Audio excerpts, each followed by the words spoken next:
Donald Trump's daughter Ivanka and her husband Jared Kushner are under fresh scrutiny over their influence at the White House after a very public eruption of their feud with former chief strategist Steve Bannon.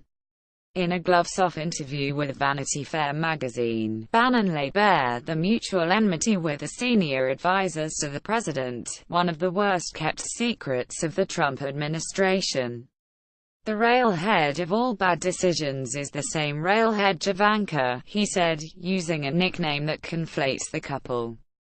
Bannon, who returned to right-wing site Breitbart News after being forced out of the White House in August, recalled an Oval Office meeting in which he accused Ivanka of being the queen of leaks.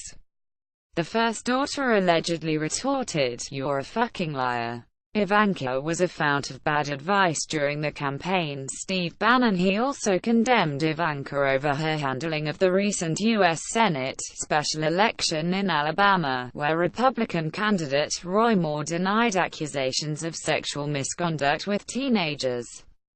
Ivanka said pointedly during the campaign, "There is a special place in hell for people who prey on children." Bannon, who supported Moore despite the allegations only to see him lose the Republican heartland to a Democrat, responded in the Vanity Fair interview, "What about the allegations about her dad and that 13-year-old, a reference to an unproven allegation from a California woman that Trump raped her as a teenager last year. The woman dropped a lawsuit making the claim. Trump has faced multiple claims of sexual misconduct and denies all of them." Bannon added to Vanity Fair, "Ivanka was a fount of bad advice during the campaign." As for Kushner, Bannon made little attempt to disguise his contempt. "He doesn't know anything about the hobbits or the deplorables," using two ironic terms for Trump supporters. It was Kushner who reportedly encouraged the president to fire FBI Director James Comey, a move that could come back to haunt him during the investigation into alleged collusion with Russia in the election campaign. Bannon said, "It's the dumbest political decision in modern political history, bar none. A self-inflicted wound of massive proportions." There was never much love lost between Bannon and Javanka, as, like medieval courtiers, they competed for the ear of the president.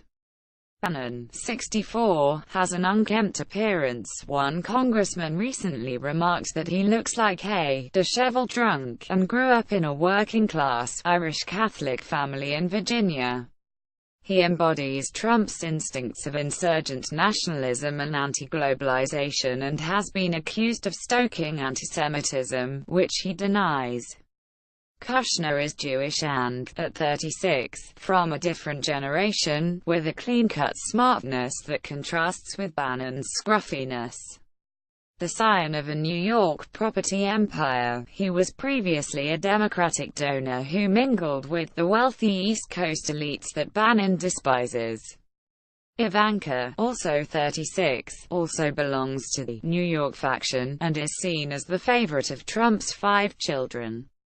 Liberal observers had expressed a hope that Javanka would tame Trump's wilder impulses, but there have been constant disappointments. The president's decision to pull the U.S. out of the Paris climate deal was a notable victory for Bannon. Rick Tyler, a Republican analyst and co-founder of consulting firm Foundry Strategies, said, "These things are very difficult when family is involved with any elected official.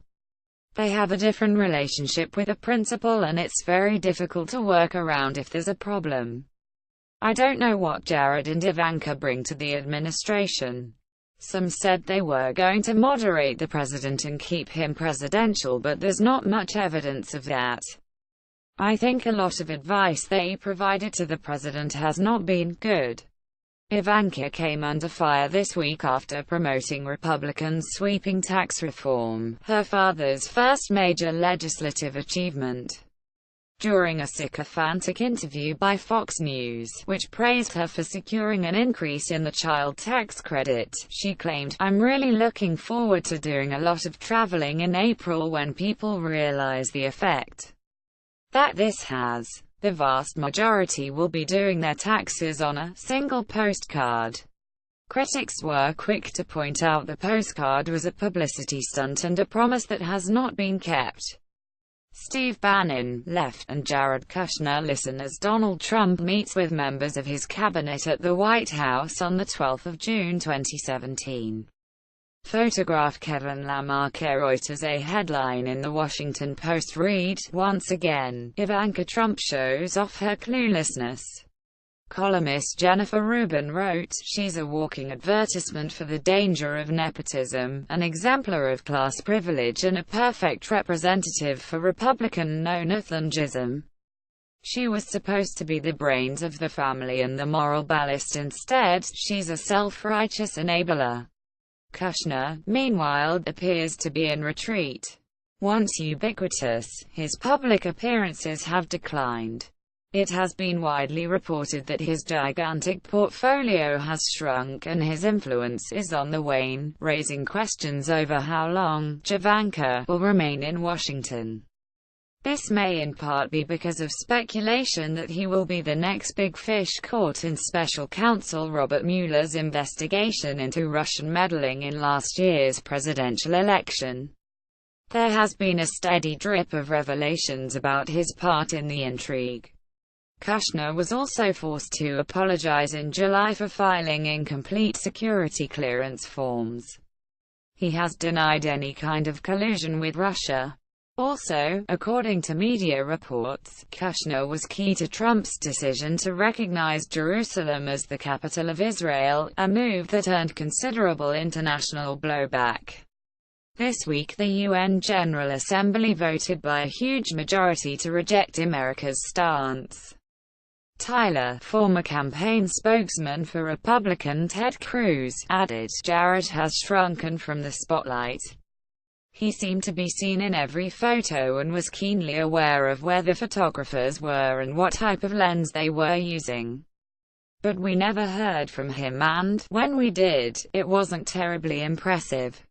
Usually when we put people in positions of great responsibility and authority we have knowledge of their commensurate qualifications and experience. With Jared we know of none."